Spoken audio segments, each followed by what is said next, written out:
Vande Mataram. I welcome you back to my channel, Courtroom Battles.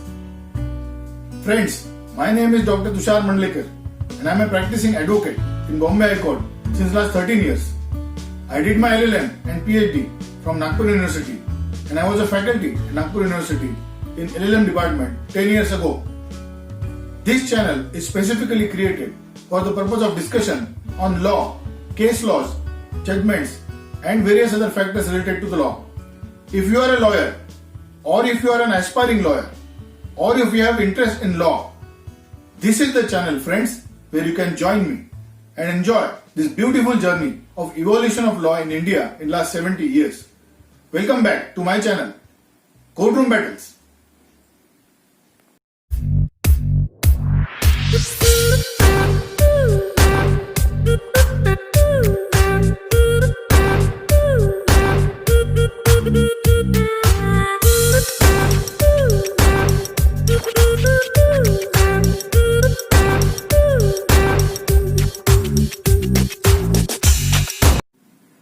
Dear friends, today we are going to discuss how to get relief for an accused under section 482 of the CRPC, that is quashing of FIR. This is a very important subject. If you are an accused or if you are a lawyer of an accused, you must know this provision of the law. Dear friends, we all know that false and malicious complaints have been registered and the FIR is registered malifiedly against innocent person in this country. Dear friends, I am going to tell you the Brahmastra in CRPC, that is 482. Section 482 gives powers to High Court to quash the entire FIR.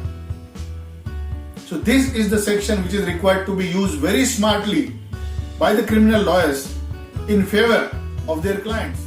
Dear friends, imagine a situation that the first information report is registered against you and you come to know that this is a false complaint or a malicious complaint or a fabricated story by your opponent and the police is searching you.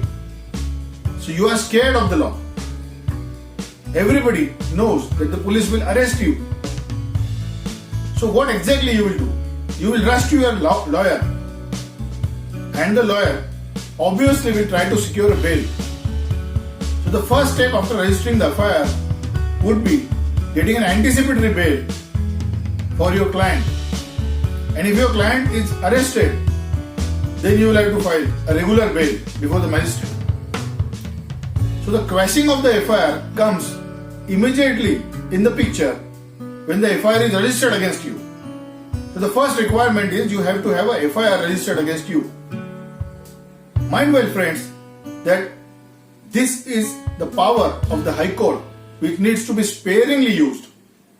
It is often found that the journey of the registration of the FIR and filing of the charge sheet takes some time of 60 days or 90 days. So this is the time which can be used by you for quashing of the FIR by filing an application under section 482 before the High Court. The High Court can entertain the application and on the basis of the grounds raised by you in the application can quash the FIR entirely. Now this smart move will have to be taken immediately if you are a counsel of your client. Mostly it is found and observed that once the charge sheet is filed, the High Court gives you direction to approach the magistrate and get yourself discharged. If the offence is registered against you, what are the manner by which you can come out of that offence? Firstly, if you face the entire trial, and mind well, the trial may go for 10 years, and then get the acquittal. Or secondly, get the discharge from the magistrate under section 239 or 245 or 256 of the CRPC. Or thirdly, if the prosecution drops the case. Or fourthly, if there is a compromise between the parties. But if you face the trial, it will be 10 long years in this country.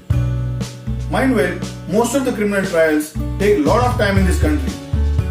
So facing a trial for 10 long years, then the appeal, and then the Supreme Court takes a lot of time. So my advice would be, use your powers under section 482 and approach the High Court. This particular lecture is most important for any criminal lawyer in this country. If you watch this video till end, I am going to explain 6 major case laws by which Honorable Supreme Court has in fact directed the manner and mode in which the 482 can be used. So I request you to watch this video till end. Please continue watching Courtroom Battles.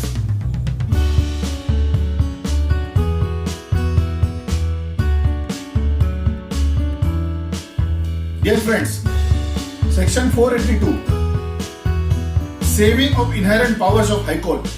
Nothing in this code shall be deemed to limit or affect the inherent powers of the High Court to make such orders as may be necessary to give effect to any order under this code or to prevent abuse of process of any code or otherwise to secure the ends of the justice. Now this section 482 is the most powerful section in CRPC by which the High Court can come into picture and quash the entire FIR itself. So this is a situation which is a very win-win situation for any accused. If the FIR is quashed at the beginning itself, you will have to face no trial in this country. So this is most important weapon in the hand of a criminal lawyer. But this weapon has to be used sparingly. Now 2 important case laws. First, the Honorable Supreme Court in Madhu Limaye versus State of Maharashtra, AR 1978, SC 47, has held that this power of the High Court has to be used very sparingly. Supreme Court in Madhu Limaye case has held that the power of the inherent jurisdiction of the High Court should be used very sparingly. The power is not to be resorted to if there is any specific provision in the code for the redress of the grievance of the aggrieved party. It should be exercised very sparingly to prevent abuse of process of the court or otherwise to secure the ends of the justice. It should not be exercised as against the express bar of the law engrafted in any of the provisions of the code. Then, second case law. The State of Maharashtra versus Arun Gulab Gawli, AIR 2010, SC 3762. The Honorable Supreme Court has held that Section 482 is meant to advance the justice and not to frustrate the justice. The High Court should not assume the power of the trial court and his power should be exercised very cautiously. In a landmark and celebrated judgment of State of Haryana versus Bhajanlal, the Honorable Supreme Court has given 7 categories in which this 482 can be used. In paragraph number 102, the Honorable Supreme Court has stated that this 482 read with 226 has got inherent power to the High Court. The categories by which this power can be used are enumerated to secure the ends of the justice. 1. Where the allegations made in the first information report on the complaint, even if they are taken at their face value and accepted in their entirety, if they do not disclose prima facie commission of their offence, then this power should be used. Number 2. Where the allegation in the first information report and other materials, if any, accompanying the FIR do not disclose the cognizable offence, then this power is to be used. 3. Where the uncontrolled allegation made in the FIR or complaint and the entire evidence collected in support of that same do not disclose the commission of a cognizable offence, then this power is to be used. Number 4. Where the allegations in the FIR do not constitute a cognizable offence but constitute only non-cognizable offence, no investigation is permitted by the police officer without an order of the magistrate as contemplated under section 155 of the code. 5. Where the allegations made in the FIR or complaint are so absurd and inherently improbable on the basis of which no prudent person can ever reach a conclusion that there is a sufficient ground for proceeding against the accused. 6. Where there is express legal bar engrafted in any of the provisions of the code or the Consent Act which prevents to register an FIR. Number 7. Where a criminal proceeding is manifestly attended with mala fide and where the proceeding is maliciously instituted with an ulterior motive for wreaking the vengeance on the accused, and power is to be used. Now, this is a test given by the Honorable Supreme Court, my dear friends. If you qualify into all these 7 categories or any of these categories, please approach the High Court immediately and exercise your right to get the FIR quashed. Dear friends, Honorable Supreme Court, in a celebrated case of Prabhat Bhai Ahir versus State of Gujarat, has categorically laid down 10 principles which are required to be kept in mind of every judge or every lawyer by using Section 482. A full bench comprising of Honorable Chief Justice of India, Mr. Deepak Mishra, Honorable Justice A.M. Khanwilkar and Honorable Mr. Justice D.Y. Chandrachud has laid down broad principles from various precedents in relation to the Section 482 in this particular celebrated case in Criminal Appeal number 1723 of 2017. These are 10 broad principles.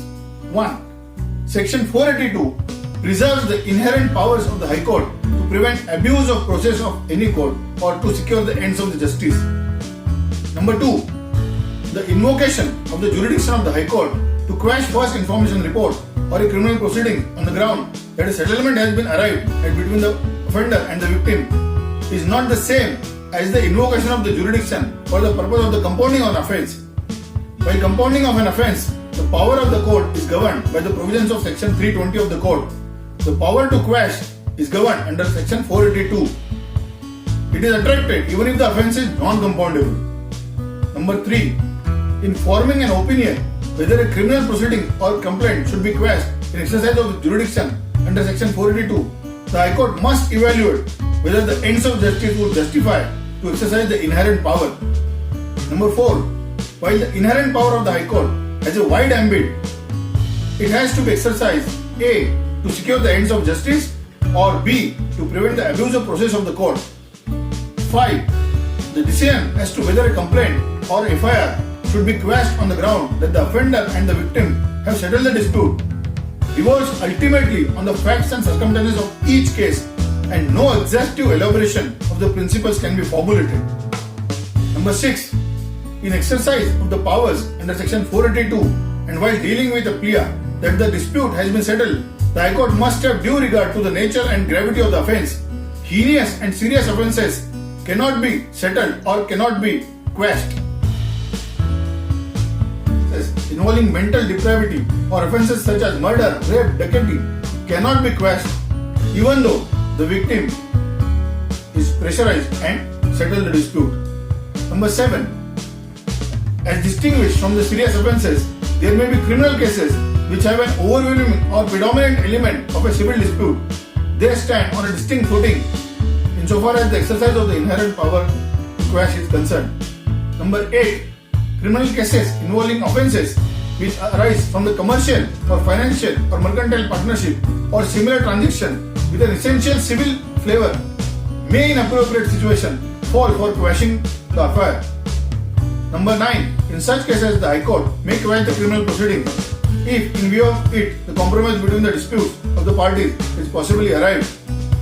Number 10. There is yet an exception to the principle set out in proposition of 8 and 9 above. Economic offences involving the financial and economic well-being of the state have implications which lie beyond the domain of mere dispute between the private disputants. The High Court would be justified in declining to quash where the offender is involved in activity akin to financial or economic fraud in this country. So the Apex Court has laid down these 10 principles.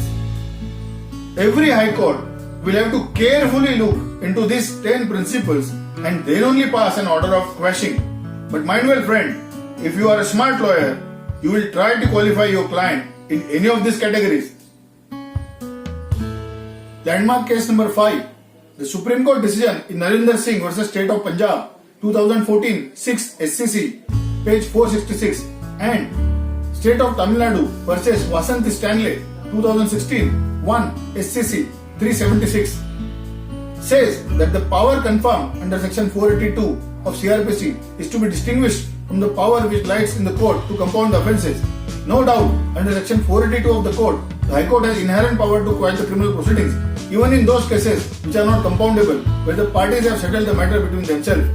Such a power is not to be exercised in those prosecutions which involve heinous and serious offences of mental depravity, offences like murder, rape, dacoity, etc. In view of the facts and arguments settled position in the law, instant case that the matter has been compromised and the compromise being genuine, this court accepts the compromise. So the Honorable Court has held that even if there is a compromise and if the offence is serious in nature, it cannot be quashed. But at the same time, the court has to accept the compromise between the parties. The compromise has to look genuine. It cannot be a false compromise. So, dear friends, these are the case laws. If you study well, you will be able to secure justice for your client and the FIR can be quashed immediately at the first instance. Dear friends, in criminal law, we all know the trials will continue for years together. But if the remedy is provided in the law, it is a smart move made by a lawyer which saves the client at the end of the day. So if there is an FIR which is based on a fabricated story or concocted story, make sure you use your right to go to the High Court and exercise the power of 482 and get the FIR quashed. I am sure this video will help you out in practicing in criminal courts in this country. If you like this video, make sure to subscribe my channel, like it, and then press the bell icon. Share this video as much as you can. Dear friends, knowledge is required to be spread. Thank you so much. Enjoy your day. Jai Hind. Vande Mataram.